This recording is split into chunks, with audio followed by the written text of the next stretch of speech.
ஒருத்தவங்க வந்தாங்க, அவங்க பேர் என்ன, நிஷா. அறந்தாங்கி நிஷா போயிட்டாங்களா? அப்பா போயிட்டா. நிம்மதி வந்துட்டு படத்தை பத்தியே பேசல. நான் எப்படியாவது அடுத்த படத்துல அவர் கூட ஹீரோயின் ஆகணுமா?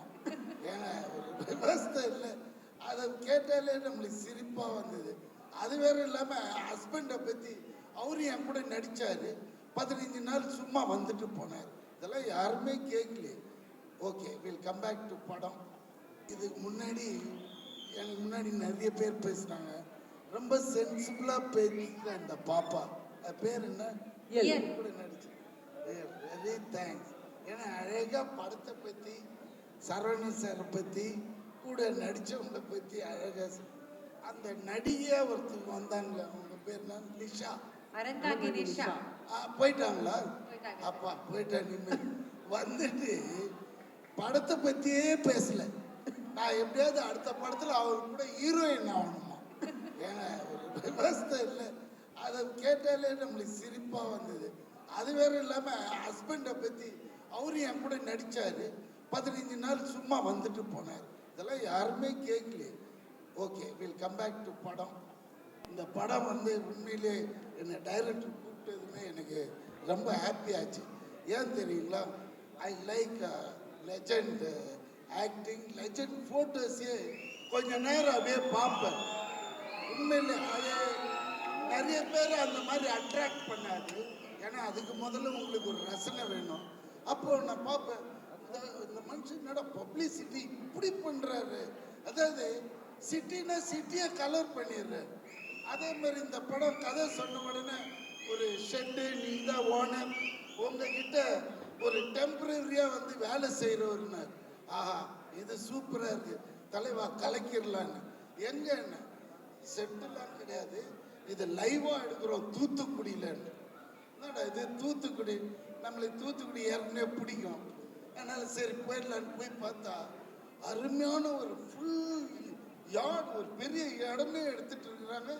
அப்படி பார்த்தா நம்ம தெலுங்கு படத்துல தான் நிறைய செலவு பண்ணி எடுக்கிறேன். ஏன்னா நான் அந்த டயத்துல பிரபாஸ் படம் பண்ணிருக்கேன், அதுதான் ரொம்ப செலவுன்னு பார்த்தா இங்க உண்மையிலேயே டைரக்டர் ஏகப்பட்ட ரியாலிட்டிக்காக நிறைய செலவு பண்றாங்க. அப்பதான் கேட்டேன், சார் இந்த அளவுக்கு இந்த படம் பிஸ்னஸ் இல்லை பிரதர், இது ஒரு வேற லெவலுக்கு கொண்டு போகணுன்றதுக்காக உண்மையிலே hats off to the director. Think பண்ணினே இருக்கிறார். செட்டுக்கு வந்தா கூட இன்னும் எப்படி எடுக்கிறது, ஹீரோ வரதுக்குள்ள அதை பண்ணு இதை பண்ணு, நம்மளுக்கு அதை பார்த்தது ஒரு பரபரப்பாச்சு. ஸோ நம்மளோட எஃபர்ட்டும் இதில் உண்மையிலே போடணும். அந்த டைரக்டருக்காகவும் நம்ம லெஜண்ட் அவருக்காகவும். முதல் நாள் பார்த்தா இவர் என்னடா சரி ஏதோ வந்து ஏதோ பண்ணுவார்னு பார்த்தா கிடையவே கிடையாது.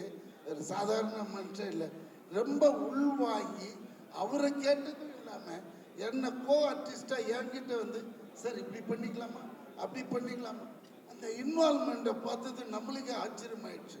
அதனால தான் சரி, யார் வேணா பணம் இருக்கலாம் எல்லாம் இருக்கலாம், அந்த ஒரு பேஷன் இருக்கு, செய்யணுன்ற ஒரு வெறி இருக்கு, அது எல்லாருக்கும் வராது. சும்மா வந்து நான் இங்க என்னை அவர் பேச சொல்லலாம் வந்து பேசல, இது உண்மையா சொல்றேன். அந்த மனுஷன் கிட்ட அந்த வெறி இருக்கு, அப்போ அது ஜெயிக்கும். அதுக்கேற்ற மாதிரி கடவுள் இவர் ஒன்று இப்போ வந்துட்டு ஜவுளி கடை வச்சுலாம் சம்பாதிக்கலைங்க. அந்த ஊருக்கு போனாதான் தெரியுது இது ஒரு பரம்பரையா பணக்காரன். எப்படின்னா அந்த ஊர்ல ஒரு வீடு, அந்த வீட்டில் நம்மளை தங்க வைக்கிறாங்க. நான் போய் பார்க்குறேன், வீடு இந்த மாதிரி செட்டு போட்ட மாதிரி இருக்கு. என்னடா இது வீடு சார், அவர் கட்டினாரு, ஆனா 10 வருஷமா இந்த வீட்டு உள்ள வரல, நீங்க தான் முதல்ல வந்து தங்குறீங்கன்னாரு. அப்படியே தலைலாம் சுத்திடுச்சுன்னா இந்த மாதிரி வீடு. ஆனா ஒண்ணுங்க, அந்த வீட்டுல அவரோட பெட்ரூம்ல அங்க போய் படுத்துட்டு பாக்குறேன் ஒண்ணு புரியுது. ஆனா அந்த வீட்டுக்குள்ள அவர் வாழற மாதிரியே கட் அவுட் வச்சிருக்கிறாங்க, சுத்தி சுத்தி சுத்தி எங்க போனாலும் அவர் இருக்கிற மாதிரியே. டைனிங் ஹால் போய் பாக்குறேன், டைனிங் ஹால்ல ஒரு கட் அவுட், பாத்ரூம் போற அங்க ஒரு கட் அவுட். பயந்துட்டு என்னடா அவர் இருக்கிற மாதிரியே செட் பண்ணிட்டாரு அப்படி. அதுக்கப்புறம் மறுநாள் அந்த வாட்ச்மேன் சொல்றாரு, எங்க ஐயா இது உள்ள வந்ததே இல்லை, நீங்க வந்ததுனால அவர் இந்த வீட்டுக்கு வந்தாரு இன்னைக்கு காலையில, ரொம்ப நன்றின்னாரு. என்னடா இது, இதெல்லாம் உண்மையா நடந்ததுங்க. நான் பெருசா அப்ப இவர் வர்றாரு, மத்தியானம் ஷூட்டு, என்ன தலைவா இந்த வீட்டுக்கு வந்ததே இல்லையா? ஆமாங்க, வரவே இல்லை. எதுக்கு இவ்வளோ பெரிய வீடு இந்த வில்லேஜில்? இது விஷயம் என்னடான்னா, முதல் தெரு கூட்டு போய் காமிக்கிறாரு. இவங்க தாத்தா அது ஏதோ 1926 கட்டியிருக்காரு. அதுவே பயங்கரமா இருக்குது. சரிங்க, பக்கத்து தெருவாங்க எங்க அப்பா கட்டியிருக்காருங்க. அது பார்த்தா ஒரு 1956 மாடல். அதுவும் பழமழமழமழன்னு. அப்ப நான் கட்டினேன் இல்லைங்க, அதுதான் 3வது தெருல நீங்க தங்கியிருக்கீங்க அந்த வீடு. ஸோ ஒரு மனுஷன் தன்னை பதிச்சுக்கிறான் பாருங்க, அதுதான் ரொம்ப இம்பார்ட்டன்ட். சும்மா வந்தோம் பேசணும் தின்னோம் போனோம்னு இல்லாம ஒரு சாதனை இப்படி பண்ணணும், இதையும் பண்ணணும், அதோட எடுத்துன்னு படுத்து மூடிக்கலாம். நம்ம கேட்குறியா இல்லையா? கேக்குறேன். உனக்கு தான் சொல்றேன். அது மாதிரி ஒரு சாதனையாளர்னா அது நம்ம லெஜெண்ட் தான். அதனால தான் வியாபாரத்திலையும் பெருசா இருக்காரு.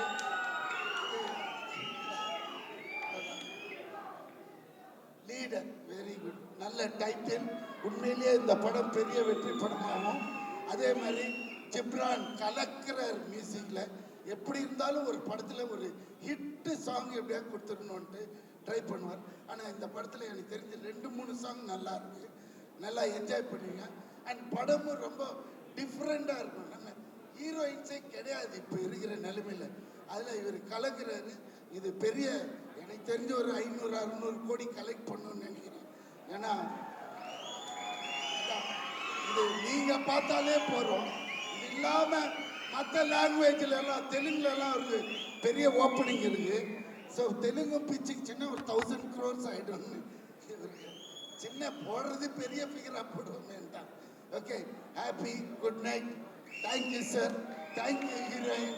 By bye bye bye bye sir. Bhagyaraj sir,